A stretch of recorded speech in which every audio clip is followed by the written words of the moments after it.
ঢাকা বিশ্ববিদ্যালয়ের 2024-25 শিক্ষাবর্ষের বিজ্ঞান ইউনিটের প্রথম বর্ষের ভর্তি পরীক্ষা চলছে। আজ সকাল 11টায় শুরু হয় এই পরীক্ষা।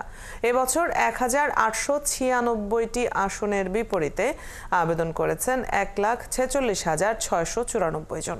প্রতি সিটের জন্য ভর্তি যুদ্ধে নামেন 77 জন শিক্ষার্থী। প্রতিবারের মতো এবারও 8টি বিভাগীয় শহরে ভর্তি পরীক্ষা অনুষ্ঠিত হয়।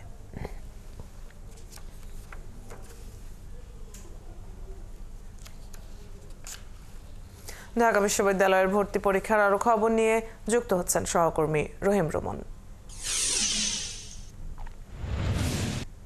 রোমন, এবারের পরীক্ষার পরিস্থিতি এবং ব্যবস্থাপনা নিয়ে কি বলছেন শিক্ষার্থী বা অভিভাবকরা?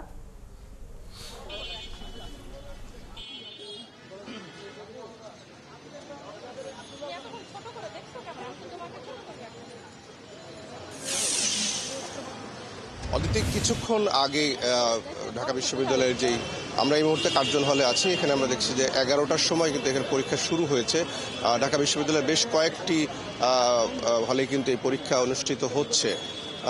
তাদের ছাত্রছাত্রীদের যে পরীক্ষা, সেই পরীক্ষার কেন্দ্র করে আমরা দেখছি যে ব্যাপক প্রস্তুতিও নিয়েছে বিভিন্ন ছাত্র সংগঠনের পক্ষ থেকে।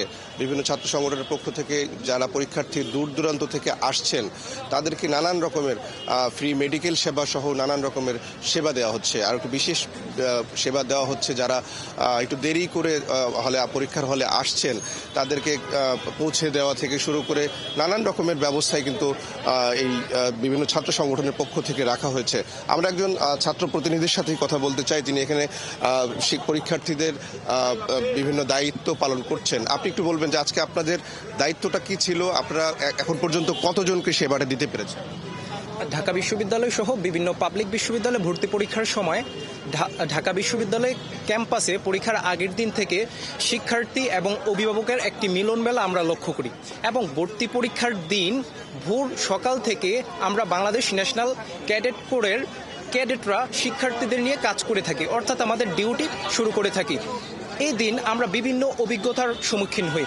আমরা যখন সকালে ডিউটি শুরু করি, তখন আমরা দেখতে পাই শিক্ষার্থীরা ভোর সকালে তাদের এক্সাম সেন্টারে চলে আসে এবং আমাদের কাছ থেকে জানতে চায় তাদের হলটি কোথায় পড়েছে বা তাদের পরীক্ষা কোথায় অনুষ্ঠিত হবে। অন্যদিকে আমরা এমনও দেখতে পাই, পরীক্ষা যখন 11টা বাজে শুরু হয়, 11টা বাজার পরবর্তী সময়ে শিক্ষার্থীরা আসে এবং কান্নাকাটি শুরু করে এবং আমাদের কাছ থেকে তথ্য জানতে চায় যে কিভাবে তারা তাদের এক্সাম সেন্টারে পৌঁছাবে। অর্থাৎ আমরা মিশ্র প্রতিক্রিয়া এই ডিউটির মাধ্যমে পেয়ে থাকি।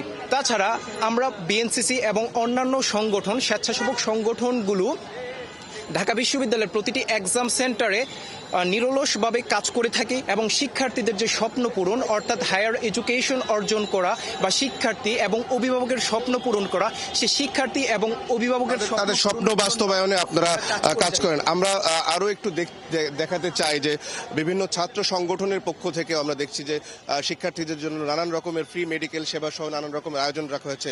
আমরা গণ অধিকার পরিষদের যে ছাত্র অধিকার পরিষদ রয়েছে, তাদের সাথে একটু কথা বলতে চাই। আপনারা কি সেবা দিচ্ছেন?